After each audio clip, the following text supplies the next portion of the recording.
La confesión de fe. Es como una declaración entonces de fe, sería. Okay. ¿Alguna otra opinión, hermanos?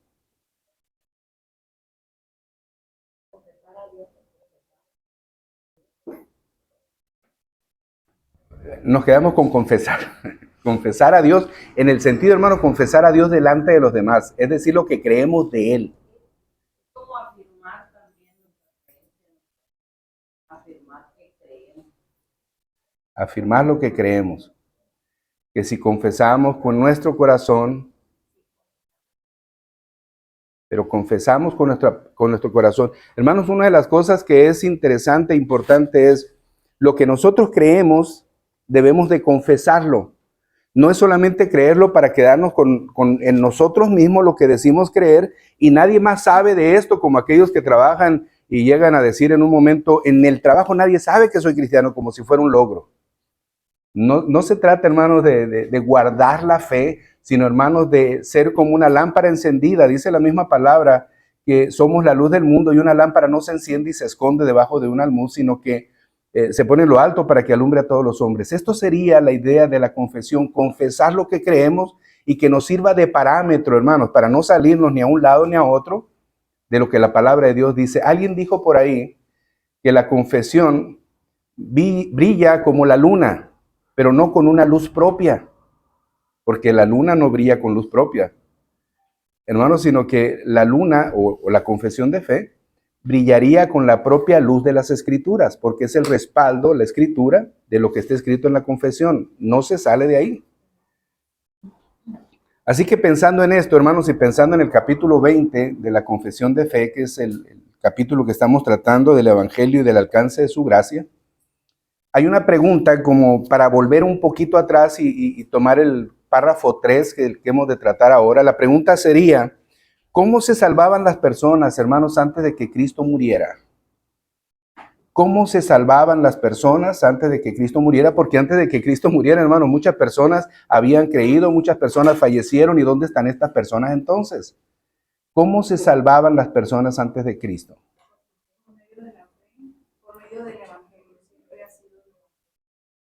Por medio de la fe. De hecho, hermanos, miramos que Abraham, su fe le fue contada pero ¿su fe en qué?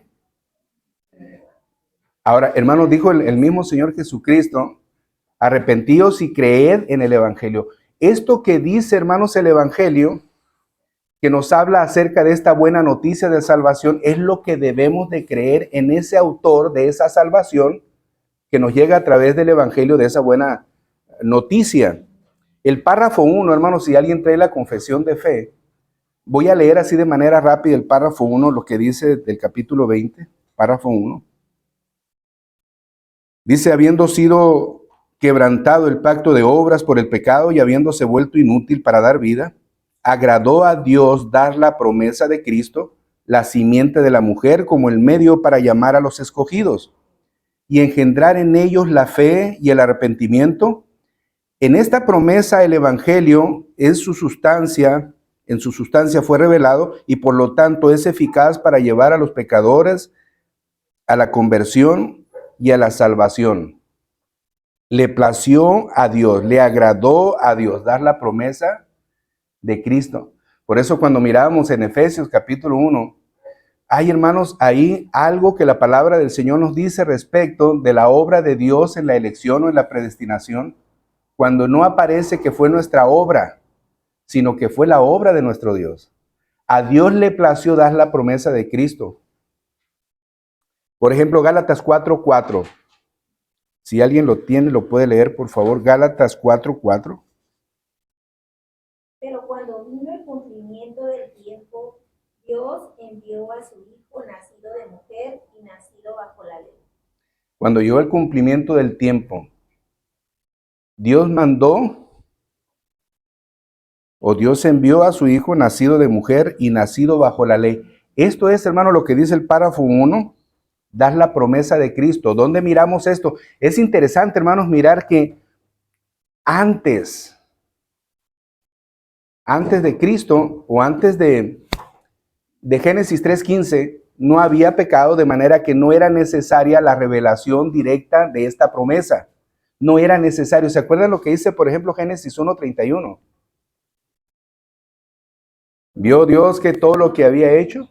Bueno y gran manera.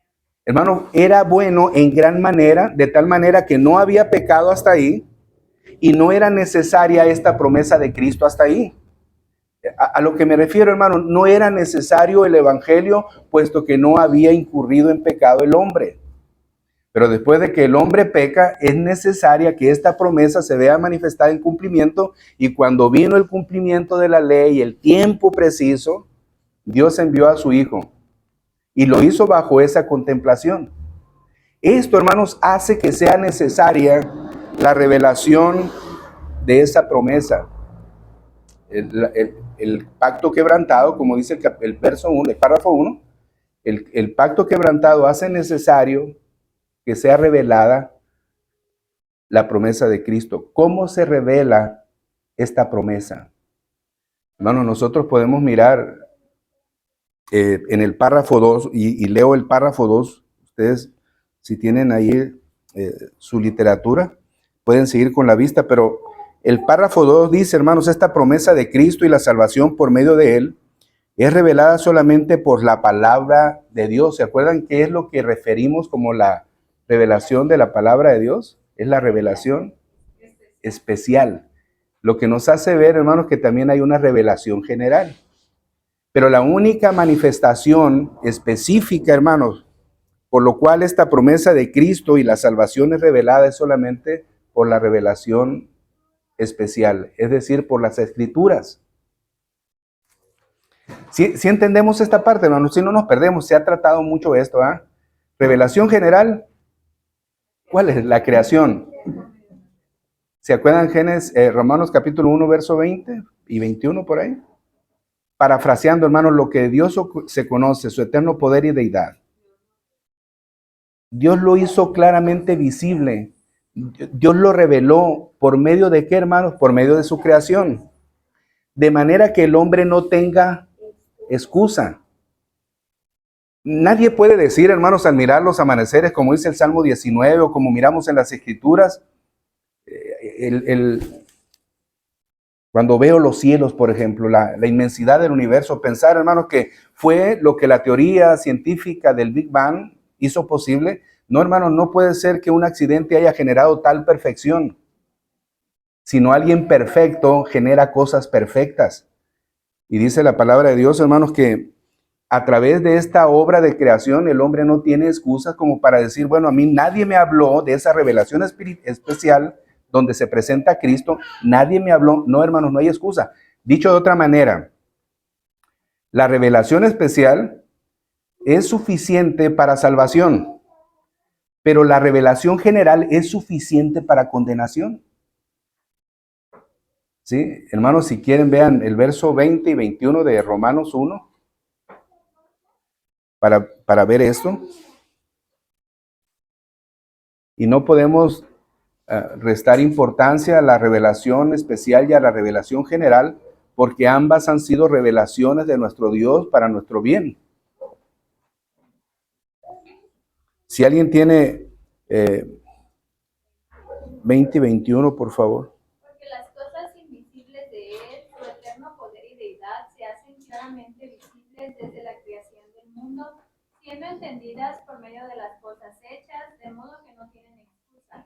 Pues habiendo conocido a Dios, no lo glorificaron como a Dios y le dieron gracias, sino que se envanecieron en sus razonamientos y su necio corazón fue entenebrecido.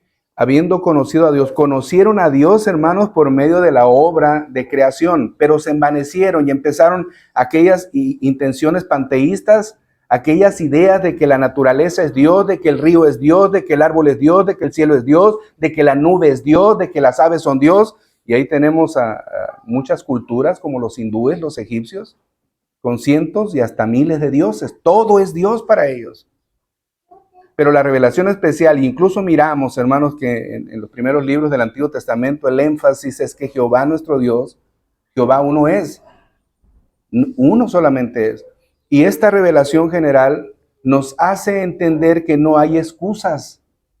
No hay manera de que yo pueda excusarme en decir, nunca escuché la revelación especial que me habla de Cristo, Por eso, entonces yo no soy culpable de quebrantar los mandamientos. Aparte, hermanos, dice la palabra de Dios que Él puso en nosotros su ley, la grabó en nuestros corazones, de manera que esta revelación también hace que el hombre no esté ajeno a los preceptos de Dios, a los mandamientos de Dios, y antes de que el hombre tuviera la revelación especial, hermano, ya sabía que matar era pecado. Caín supo que haber matado a Abel, su hermano, estaba mal.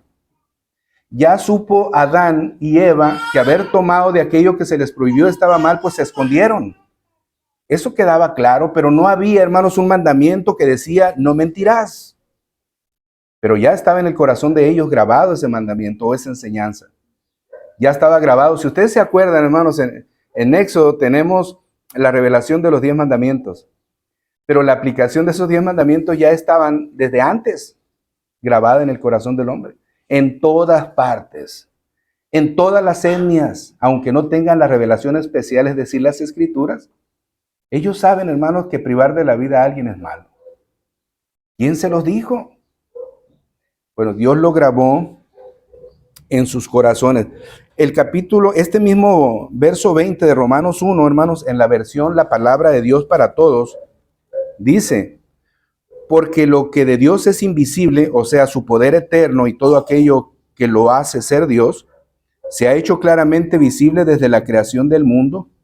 El ser humano ha podido entender todo esto con facilidad al observar la creación de Dios, así que la humanidad no tiene excusa alguna para hacer todo el mal que hace. Como que en esta versión nos queda un poquito más claro en el sentido del uso de las palabras. Lo que de Dios es invisible, o sea, su poder eterno y todo aquello que lo hace ser Dios, se ha hecho claramente visible desde la creación del mundo. El humano, el ser humano, ha podido entender esto con facilidad al observar su creación. De modo que no tiene excusa. Hermanos, la sabiduría, el ser de Dios, la grandeza, la inmutabilidad de Dios, la eternidad de Dios, todo lo que manifestamos como atributos de Dios, que es una manera en cómo humanamente podemos tratar de entender a Dios, se mira reflejado en la creación. Su eterno poder y deidad, dice Pablo, se hacen claramente visibles a través de todas las cosas creadas, de modo que el hombre no tiene excusa para ello. Pero el mismo párrafo 2, hermano, nos dice que por medio de la revelación especial es donde tenemos el conocimiento de lo que nos puede salvar. Es interesante, hermanos, pero no es el evangelio el que los condena. Es más bien la revelación general que es suficiente para condenación. Lo que miramos en el evangelio y lo que miramos en la ley, si ustedes recordarán Romanos 3:20, por las obras de la ley nadie será justificado, sino que es por la ley que viene el conocimiento de pecado. Y el que practica el pecado, dice Pablo a los romanos, tiene por consecuencia la muerte. El Señor dijo en Juan, el que practica el pecado es esclavo del pecado. Así que Hechos 4:12 nos dice que en ninguno otro hay salvación, porque no hay otro nombre bajo el cielo. No hay otro nombre bajo el cielo dado a los hombres. No fue Nerón, no fue Herodes, no fue Pilato, no fue ninguno de ellos. No fueron los sacerdotes, no fue Caifás. No hay otro nombre bajo el cielo dado a los hombres en que podamos ser salvos. ¿Alguien recuerda Juan 14:6, hermanos? ¿Qué dice Juan 14:6? Así que el único medio era la necesidad de revelar esa promesa en Cristo. Porque nadie va a ir al Padre, hermanos, si no es por Él. Nadie va a ir al Padre si no es por Él. Así que pensando en esto, podemos entender, hermanos, que todo esto nos lleva al párrafo 3, que es el que vamos a platicar un poco ahora. El párrafo 3 dice, o nos habla acerca de la soberanía de Dios en esta revelación. Era necesaria esta revelación, pero esa revelación, hermanos, es soberana de Dios, depende de Dios. surge de Dios y es de Dios, no es de otra forma. Párrafo 3. La revelación del Evangelio a los pecadores, hecho en diversos tiempos y en distintos lugares, con el agregado de promesas y preceptos para la obediencia de éste, requiere de las naciones y personas a quienes es concedida, es solo por la voluntad soberana y el beneplácito de Dios, no apropiándosela en virtud de promesa alguna, no obteniéndose por un buen uso de las capacidades naturales de los hombres, ni en virtud de la luz común recibida aparte de él, la cual nadie hizo jamás ni puede hacer. Por lo tanto, en todas las épocas, la predicación del Evangelio ha sido concedida a personas y naciones en su extensión o restricción, con gran variedad según el consejo de la voluntad de Dios. Quiere decir esto, hermanos, no depende del hombre.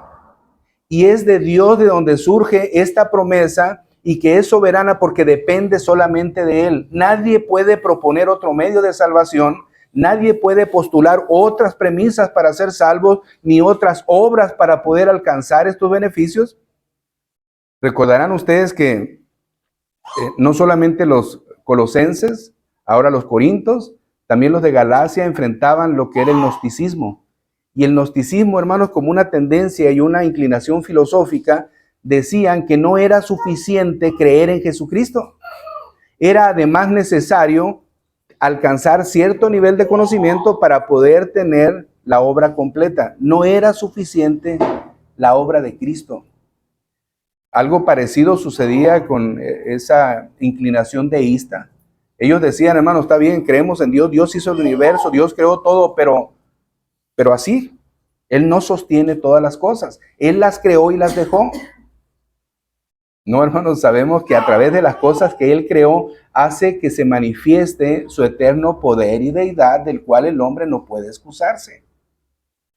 Nadie, hermanos, nadie puede tener control de esto, ni presentar alguna obra de creación como para decir, inclínense a pensar en este Dios. ¿Se acuerdan, hermanos, lo que pasó con Aarón en el Sinaí, en el desierto? Cuando Moisés sube a recibir las tablas de la ley, ¿se acuerdan qué fue lo que pasó? Se revela el pueblo y le dicen a Aarón, haznos un Dios, y este Dios vamos a tomarlo por referencia que fue Él el que nos sacó de la esclavitud de Egipto. Hermanos, ni aun cuando el hombre se hiciera dioses montados a su idea y a su imagen, eso va a cambiar el precepto de Dios en la promesa dada por medio de Jesucristo, en esa revelación general ni en esa revelación especial. Dios se muestra en la creación, pero Dios se muestra en Cristo, en esa relación salvadora. Y vean, por ejemplo, Mateo capítulo 11, verso 20 al verso 21.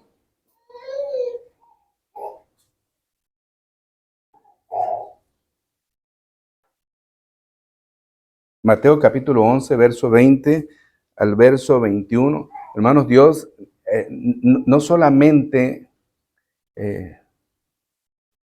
manifiesta su eterno poder y deidad, no solamente revela su promesa, sino que también esa revelación de su promesa, que es Cristo, está controlada por Él para manifestarla a algunos y para no manifestarlas a otros, porque queda dentro de su soberana voluntad y no dentro de lo que nosotros pudiéramos llamar apropiado, bueno o correcto. Dice Mateo capítulo 11, verso 20 al 21. Entonces comenzó a reconvenir a las ciudades en las cuales había hecho muchos de sus milagros, porque no se habían arrepentido, diciendo, ay de ti, Corazín, ay de ti, Betsaida, porque si en Tiro y en Sidón se hubieran hecho los milagros que han sido hechos en vosotros, tiempo ha que se hubieran arrepentido en silicio y ceniza. Ay de ti, Corazín, y ay de ti, Betsaida. Hermanos, ¿qué es lo que entendemos en este texto? En relación a la soberanía de Dios, en la predicación del Evangelio o en la realización de sus obras que nos llevan a Cristo. ¿Qué se nos viene a la mente? Ay de ti, Corazín, ay de ti, Betsaida, porque si en ti se hubieran hecho las señales, milagros que se hicieron en otra parte. Que la gente, pues a pesar de todo lo que se había hecho allí en esos lugares, seguía viviendo de la misma forma, como si no se hubiera hecho nada. No reconocían la obra de Cristo. Hermanos, ¿se acuerdan de Faraón? ¿Qué pasó con Faraón? Dice la Biblia, hermanos, que el Señor Dios endureció su corazón para que no creyera o para que no dejara ir al pueblo. Dios lo endureció. Y aquí estamos viendo dos comunidades, Corazín y Betsaida. Si en ti se hubieran hecho las señales que se hicieron allá, tiempo ha que se hubieran arrepentido. Quiere decir, hermanos, que en una parte se hicieron señales y en otra parte no se hicieron señales. ¿Se acuerdan, hermanos, de aquella visión del varón macedonio? Y estamos hablando, hermanos, no solamente esto aplica a personas, sino que también aplica a naciones.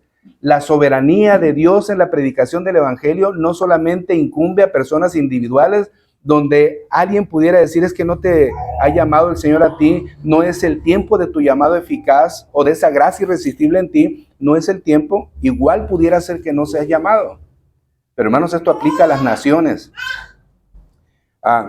¿Recuerdan, hermanos, de este evento del varón macedonio? Hechos capítulo...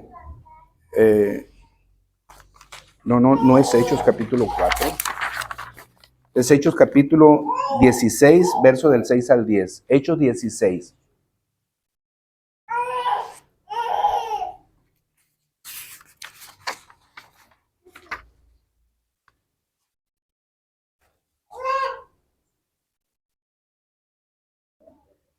Sí, por favor, alguien que...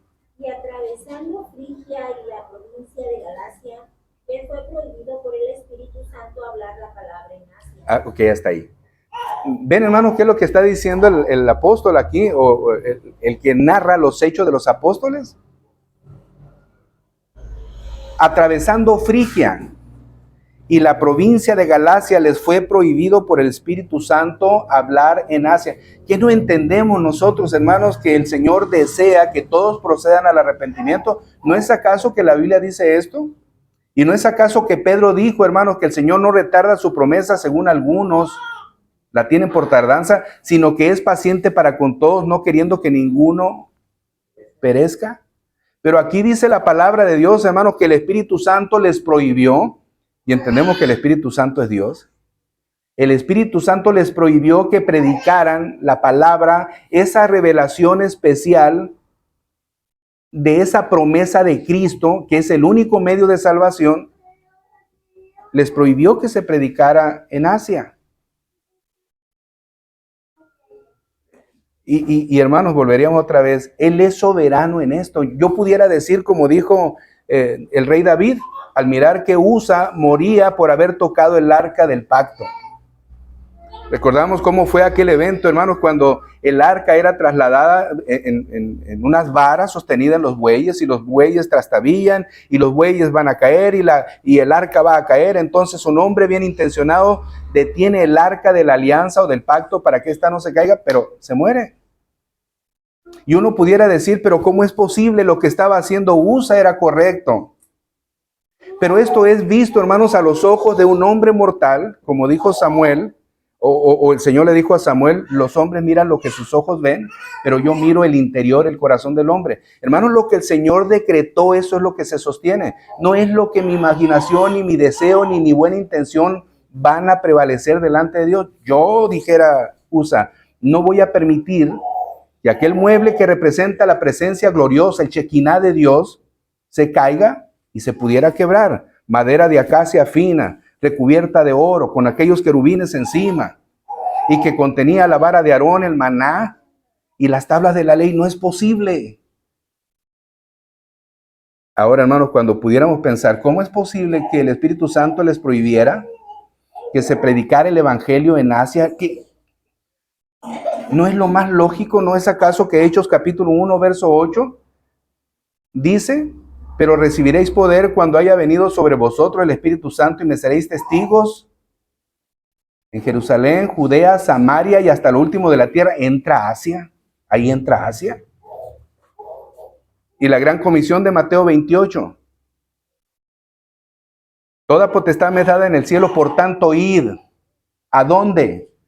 Todas las naciones. ¿Asia? ¿Incluye Asia?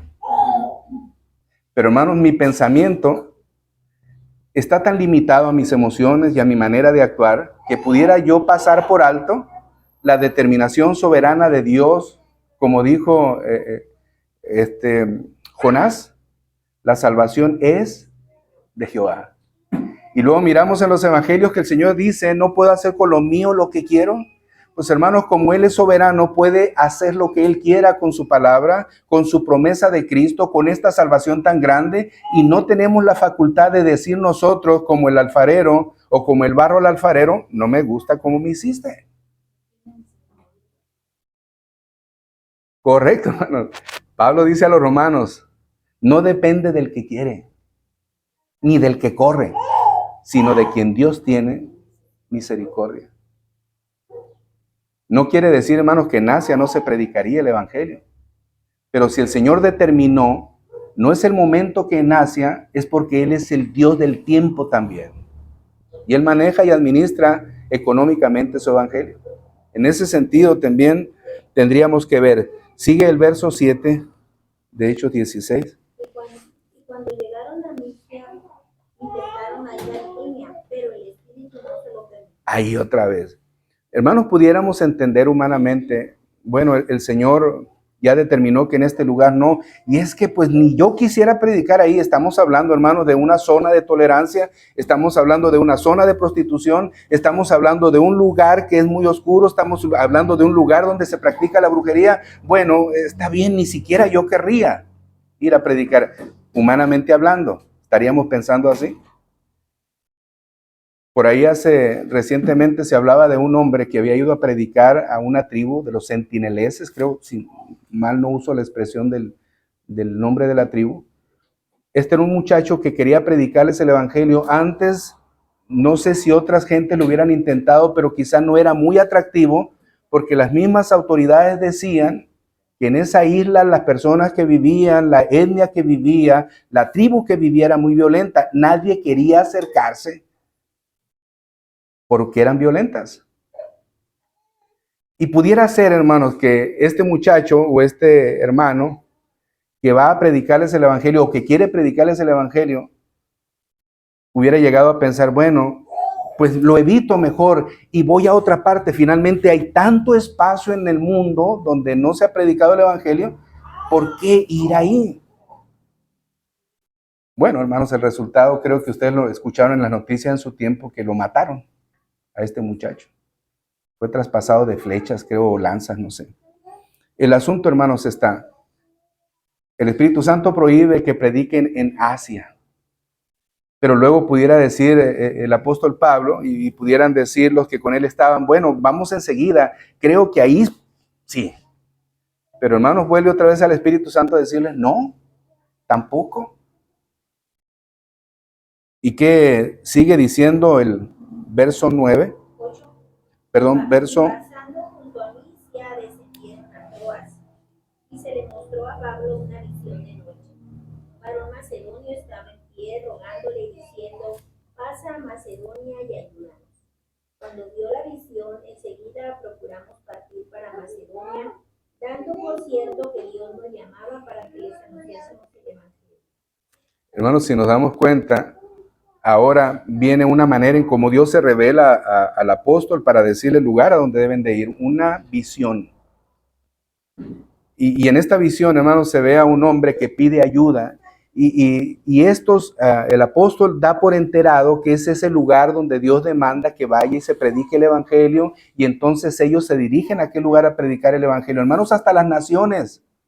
Dios restringe a algunas naciones la prédica del evangelio y a otras naciones las bombardea y las llena, las satura del evangelio. Y hasta pudiéramos pensar, hermanos, que esas limitaciones forman parte del juicio de Dios para esas naciones. El tipo de gobierno que tengan llega a formar parte del juicio de Dios para esas naciones. Y aquí lo que podemos darnos cuenta, hermanos, ni las naciones, ni las personas hemos hecho algo para que Dios nos deba el beneficio de la promesa de Cristo. No hemos hecho nada para que Él se vea motivado, forzado, obligado a traernos la gracia de Jesucristo. No hemos hecho nada. De hecho, hermanos, si miramos Romanos capítulo 3, verso 10 al verso 12.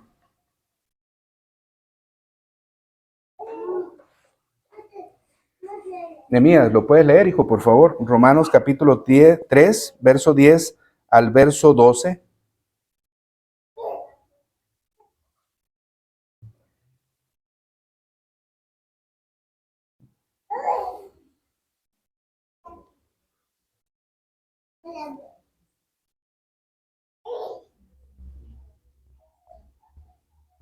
El amor no te hace mal al prójimo. Romanos 3. Romanos 3 del 10 al 12. Como está escrito, no hay justo ni a uno, no hay quien busque a Dios. Todos se desviaron, a una hicieron inútiles, no hay quien haga lo bueno, no hay ni siquiera uno. Hermanos, miren que lo que el párrafo 3 nos habla acerca de la soberanía de Dios en esta revelación, nos hace ver que el hombre no ha hecho nada para que Dios le deba la revelación de Cristo. Miramos, por ejemplo, que Pablo dice a los Efesios que la salvación no es por obra, porque si alguien pudiera hacer, bueno, yo miro que merezco porque hago. Merezco que nuestro Dios me revele a Cristo porque yo hago. Merezco que me dé esa revelación especial y esa gracia salvadora porque yo hago. Hermanos, no hemos hecho nada y aún decía el profeta Isaías, lo mejor que yo pudiera hacer, lo más bueno que yo pudiera hacer delante de Dios es visto como trapo de inmundicia. Lo mejor que pudiera hacer. Hermanos, si estamos tan limitados porque cada quien hace lo que le da la gana, porque no hay justo ni siquiera uno, porque todos nos desviamos, no tenemos ni siquiera una buena obra que pudiera calificar entre buena obra. No, hermanos, tenemos obras imperfectas, humanistas, salpicadas de orgullo y de ego. Pero nunca, hermanos, con el propósito de que Pablo dice a los colosenses, todo lo que hagamos, sea de palabra o de hecho, hagámoslo. Entonces, hermanos, ¿para qué hacemos las cosas? En vez de para ser vistos de los demás como los fariseos. Bueno, entonces Dios no se ve obligado a darnos nada por lo que nosotros hayamos hecho. No, hermanos, lo hace por su puro buen placer, por su beneplácito, por su voluntad, por su deseo, por su sangre. Nunca, hermanos, de otra manera lo ha hecho. No merecemos. Estamos incapacitados para aprovechar incluso, hermanos, la forma de luz, dice el párrafo 3, referido al conocimiento. No podemos entender. ¿Se acuerdan que Pablo dice a los Corintios? Las cosas espirituales deben de discernirse espiritualmente. Por eso el hombre natural. O sea que no tenemos, hermanos, ni siquiera capacidad alguna para entender las cosas espirituales porque no somos espirituales, somos naturales. Todavía, dice Pablo, estamos muertos en nuestros delitos y pecados. ¿Por qué, hermanos? Porque no somos justos. Porque nos desviamos. Porque dice Pablo también en el capítulo 1 o en la carta a los Romanos, dice que somos enemigos de Dios, somos aborrecedores de Dios. No tenemos inclinación alguna a poder entender esa revelación especial o esa luz del Evangelio. No podemos entenderla. Romanos capítulo 8, versos 7 y 8.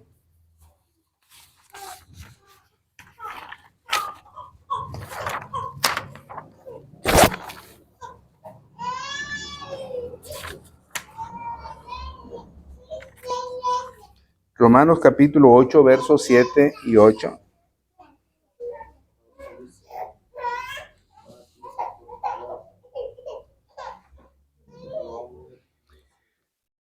Dice la palabra de Dios, hermanos, por cuanto los designios de la carne son enemistad contra Dios, porque no se sujetan a la ley de Dios, ni tampoco pueden. ¿Por qué no pueden, hermanos? Y los que viven según la carne no pueden agradar a Dios. Hay una distancia, hermanos, tan grande entre nosotros y Dios. No pudiéramos ni siquiera marcar distancia, pues sería infinita la distancia, si la pudiéramos definir de alguna forma. Y eso, el pecado se ha encargado de hacerlo notorio. Volvemos otra vez. Vio nuestro Dios que todo lo que había hecho era bueno en gran manera, no había pecado. Pero cuando el pacto de obras se quebrantó, cuando Adán pecó, hermanos, entonces fue necesaria la revelación especial de Cristo. Génesis 3:15 la tenemos ahí. Y luego miramos ese cumplimiento cuando bajo la ley en el tiempo se manifiesta el cumplimiento de esa promesa que no alcanzaron a ver, dice Hebreos 11, aquellos hombres que murieron sin alcanzar la promesa. ¿Quiénes, hermanos? Aquellos hombres como Abraham. No alcanzaron a ver la promesa. ¿Cuál promesa? No alcanzaron a ver a Cristo. Pero la promesa dada por Cristo de estar con Él, esa se cumplió. Porque, hermanos, no hay un lugar donde el que muera vaya y después de Cristo sea reconciliado con Cristo. No hay, hermanos, purgatorio, pues. Así que el que muere a la presencia del Señor o a la condenación, solamente se ratifica en el día final, pero o se concluye su juicio, pero todo está determinado de esa manera. Así que en ningún momento de la historia, yo había dicho cuando hace mucho calor aquí, yo había dicho si la salvación fuera por obras, el que inventó el aire acondicionado debería de ser salvo por los calores que se viven aquí.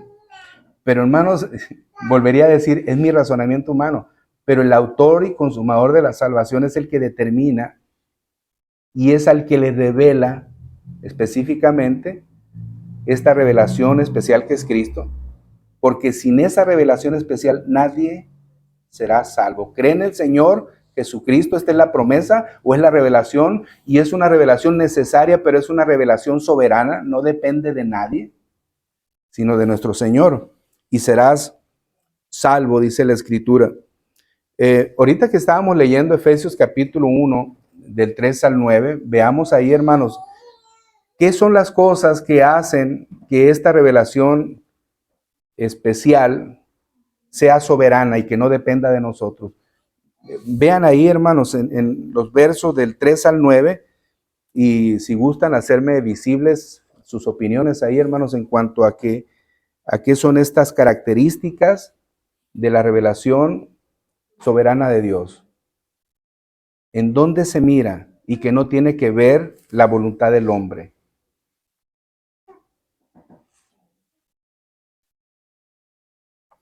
Recuerden que el párrafo 3, hermanos, dice que la revelación del evangelio de los pecadores se echa en diversos tiempos y distintos lugares, con el agregado de promesas y preceptos para la obediencia que ésta requiere de las naciones y de personas a quienes es concedida, es solo voluntad o es solo por la voluntad soberana y el beneplácito de Dios, no apropiándosela en virtud de promesa alguna, no obteniéndose por un buen uso de las capacidades naturales de los hombres en virtud de la luz común. No es, hermanos, por mi lógica, no es porque yo tenga mucho conocimiento en teología, no es porque yo sea pastor, no es porque yo sea maestro, no es porque yo, no es porque yo, no es porque yo, es porque Él, es porque Él, es porque Él. Así que en el capítulo 1 de Efesios, versos del 3 al 9, hermanos, ¿dónde me hace demostrar que es por Él y no por mí?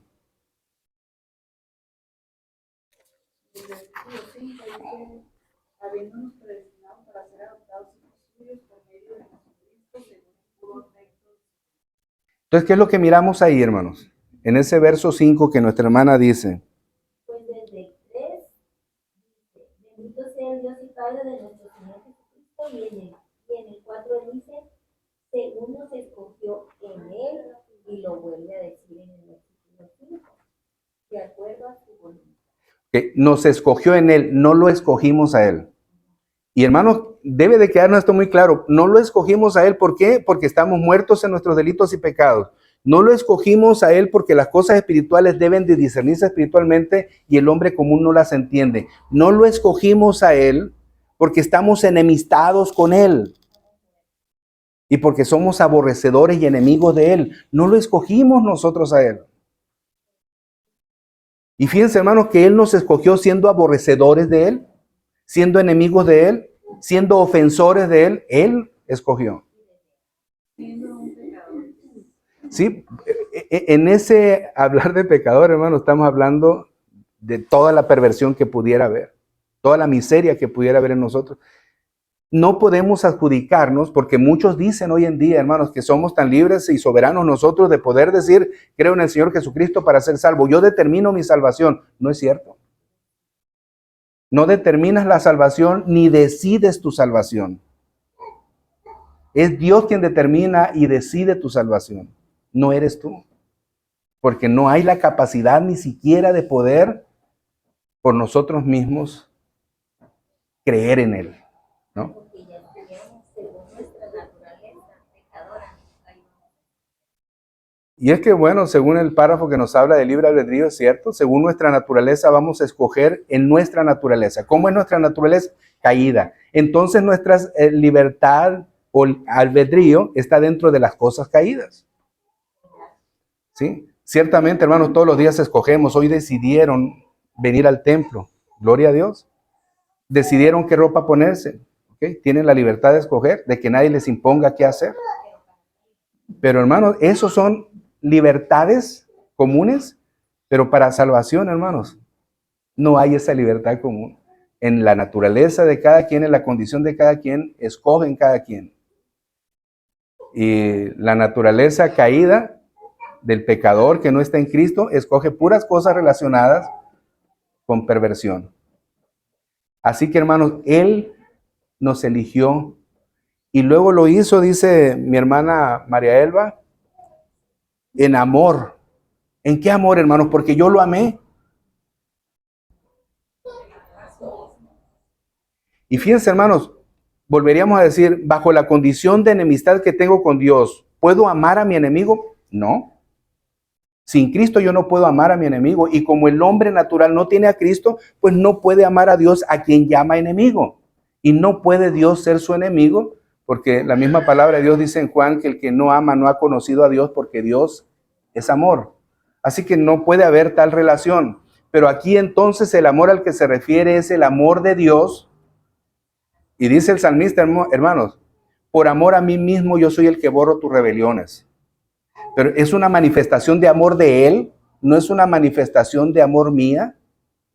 Porque, hermanos, aún hasta el amor que nos manifestamos entre nosotros es un amor mezquino. Nos amamos si me amas. O nos amamos hipócritamente y por la espalda damos un golpe.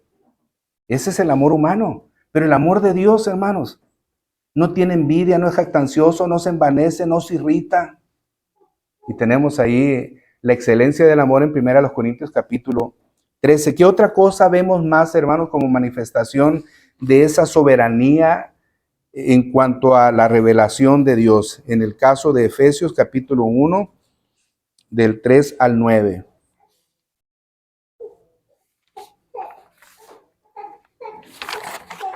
¿Qué otra cosa ven, hermanos? En amor, el mismo verso 5 nos dice, según el puro afecto de su voluntad, fue la voluntad de Él, no fue tu voluntad. Fue su amor, no tu amor.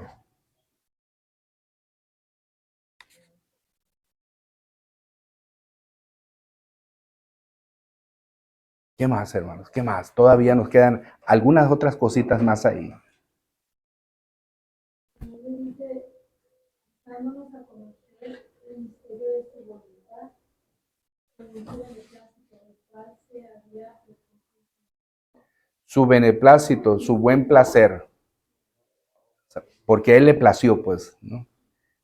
Por eso, hermanos, determina ejercer la soberanía en esa revelación especial.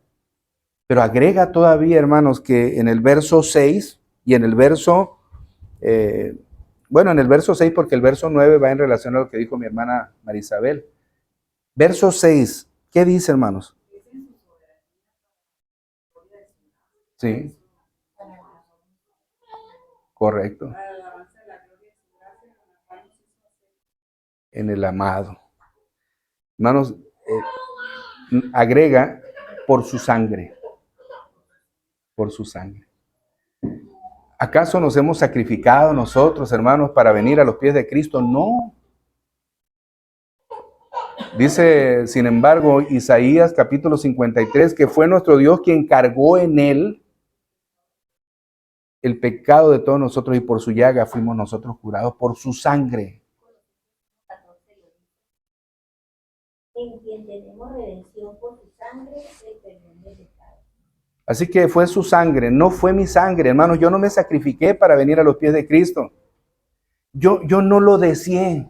No fue mi voluntad, no fue obra de ninguna manera mía. Dice Romanos capítulo 11, verso 6, y si por gracia ya no es por obras. Si es, hermanos, gracia de Dios revelar soberanamente esta promesa de Cristo, entonces ya nada tienen que ver mis obras. La gracia de Dios, hermanos, es un obsequio que no mereces. Esto es la gracia. Y esto implica que tú no tienes que hacer nada para que esta manifestación de gracia se vea reflejada en el cumplimiento de esa promesa de Cristo.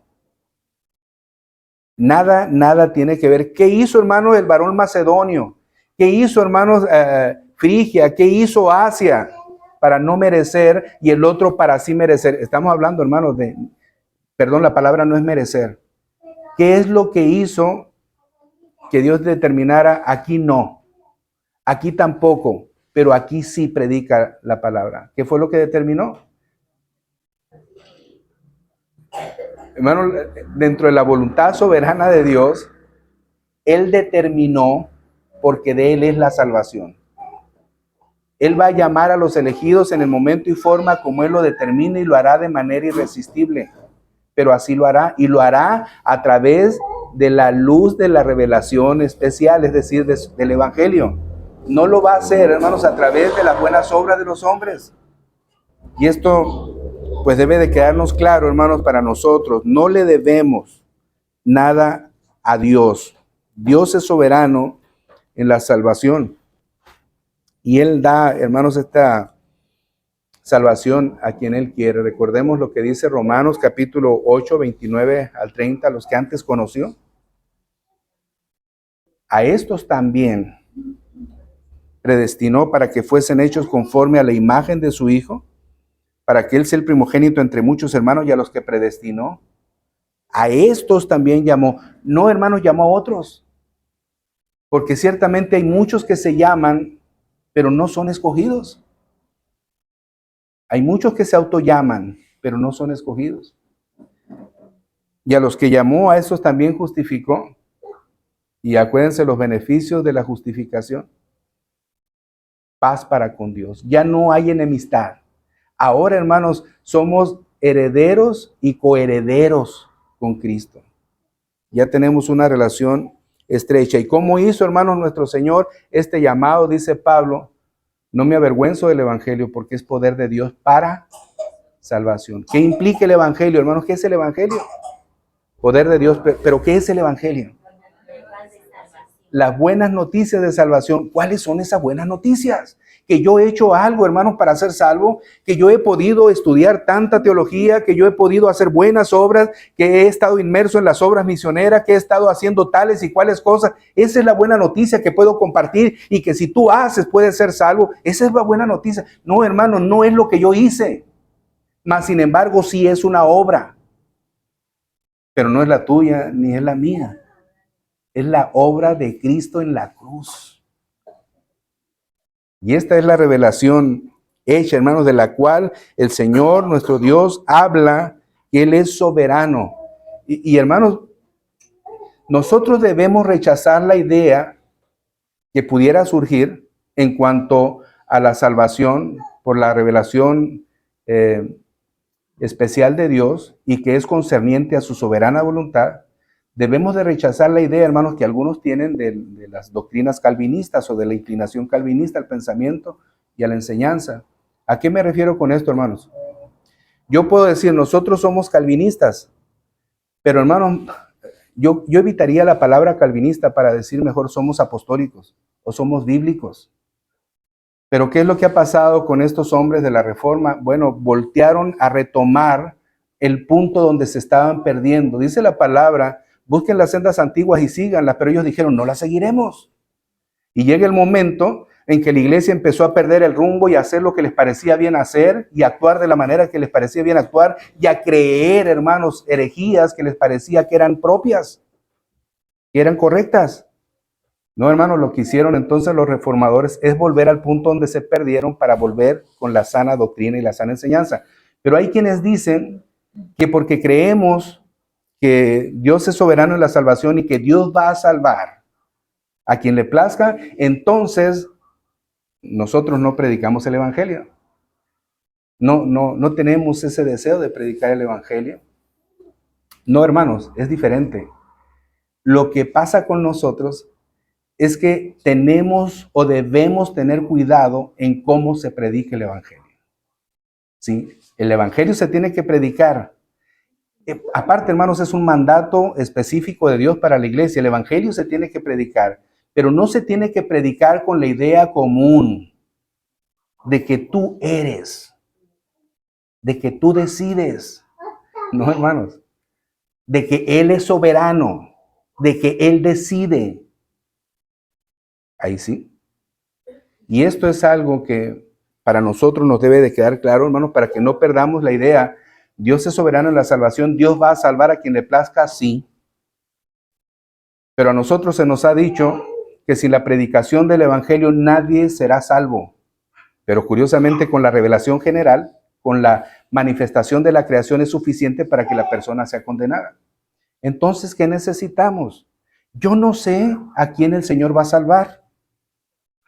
Entonces, ¿qué es lo que tengo que hacer en sujeción a sus mandamientos? Predicar el evangelio a toda criatura. El que los va a salvar es el Señor. Pablo dijo, hermanos, uno es el que siembra, otro es el que riega. Pero ni siquiera Pablo ni Apolo sabían quién es el que iba a tener el crecimiento, pero sí sabían quién iba a dar el crecimiento. Eso para nosotros, hermanos, nos debe de quedar muy, muy claro. La prédica del Evangelio. Romanos capítulo 10, verso 13 al 17, y con esto concluimos. Romanos 10, del 13 al 17, dice, porque todo aquel que invocar el nombre del Señor será salvo. Pero dice, ¿cómo pues invocarán en aquel en el cual no han creído? ¿Y cómo creerán en aquel en quien no han oído? ¿Y cómo oirán sin haber quien les predique? ¿Y cómo predicarán si no fueran enviados? Como está escrito, cuán hermosos son los pies de los que anuncian la paz, de los que anuncian las buenas nuevas. Mas no todos obedecieron al evangelio, pues Isaías dice, Señor, ¿quién ha creído a nuestro anuncio? Así que la fe es por el oír, y el oír por la palabra de Dios. Hermano, nuestro deber es predicar. No todos van a creer. Pero ese evangelio, usado por Dios a través de su Espíritu Santo, proveerá la fe en aquellos en quien Dios ha determinado salvar, lo cual no lo hace injusto. Dios tendrá misericordia de quien tenga misericordia, dice Pablo a los romanos. Hermanos, si Dios actuara con justicia con cada uno de nosotros y no con misericordia, si Dios actuara con justicia, nadie jamás a lo largo de la historia pudiera ser salvo. Pero Dios está actuando con misericordia. Es por eso, hermanos, que no todos van a creer el evangelio. Pero el compromiso de cada cristiano es predicar el evangelio. Y aún, hermanos, nosotros que creemos 100% en la soberana voluntad de Dios en la salvación, razón de más para predicarlo de la manera correcta. ¿Hay algunas preguntas, hermanos, que quieran hacer al respecto de lo que hemos expresado? ¿No? Hermana Elvia, ¿no? Hermana. Es por medio del evangelio que Rahab Yo pienso, hermana, mire, dice la palabra que el evangelio es el medio para que la gente sea salva. Y esa revelación especial que es el evangelio, no siempre la hemos tenido a través de la escritura en sí, sino que ha habido revelación especial directamente de Dios a las personas. ¿A qué me refiero con esto? Por ejemplo, si miramos en Hebreos, dice que Dios habló en otro tiempo a nuestros padres por medio de los profetas, y en este tiempo lo ha hecho por medio de su Hijo. Ok, hermano, entonces en otro tiempo lo hizo por medio de los profetas. Y yo creo que en alguna manera, no solamente Rahab, sino cuántos varones sirvieron, cuántas mujeres sirvieron y no escucharon el evangelio como tal, pero hermano, la expresión misma de lo que Pablo pudo decir, de lo que Pedro pudo decir a cada persona era el evangelio mismo, que lo tenemos después expresado en una revelación escrita como especial. Pero no era otra cosa más que lo mismo, hermano. Una buena noticia de algo que iba a suceder todavía, como dice Hebreos 11, muchos murieron sin alcanzar la promesa. No vieron a Cristo, pero creyeron en Él. Sabe que Dios es soberano en la salvación y que no le debe al hombre una oportunidad de ser salvo. Así está convencido de que Dios envía el evangelio a quien Él quiere y que no se lo debe a nadie. Sabe que el evangelio es el medio para llamar a los elegidos, por tanto, no puede concebir que los hombres sean salvos de algún otro modo que el designado por Dios. El evangelio no es un recurso fortuito o inferior que necesita ser complementado mediante el libre albedrío de los hombres u otros medios. El evangelio es la manera eternamente decretada por la que Dios salva a su pueblo elegido. Si alguien es un elegido, el calvinista menciona, cree que Dios le puede enviar y le enviará el evangelio.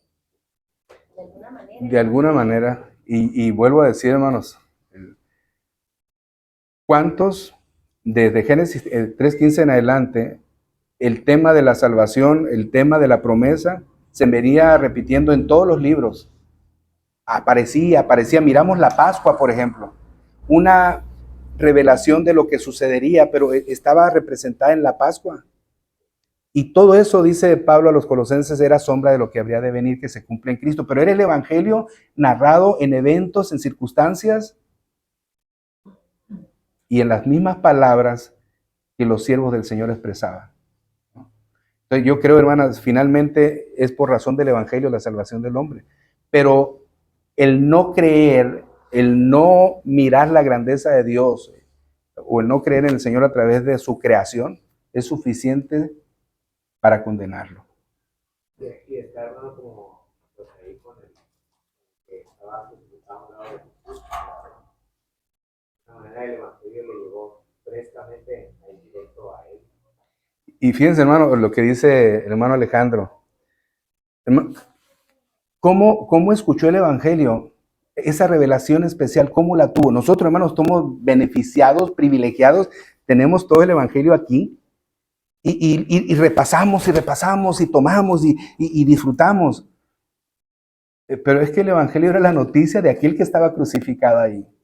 Y aquel que estaba crucificado junto con aquel, que es la razón del evangelio, la promesa cumplida, pues hermanos, en primera mano, toma la buena noticia. Pero hermanos, ¿saben qué pasó? Que esa buena noticia también la vivió Judas. Y Judas no fue beneficiado. Porque es soberano Dios. Y no le debe nada al hombre para salvarlo. Es soberanía de Dios en este punto. ¿Alguna otra? Hermanos, y todo para su gloria, porque todo el Señor lo hace para su gloria, no para tu gloria. Tú eres salvo para gloria de Él. Lo que tú hagas debe de ser para gloria de Él. Él te hizo para su gloria, dice Isaías. A todos los llamados de mi nombre, para mi gloria los formé y los hice. Para mi gloria. Él es la razón de todo. No eres tú, ni soy yo. Eso nos debe de beneficiar más todavía, hermanos. Porque somos tan limitados y Él es tan grande. Y todo lo hizo por Él. Así que, hermanos, la dimensión del amor que nos profesa va mucho más allá de lo que yo me merezco. Es la raíz del amor Él. Nos ponemos en pie.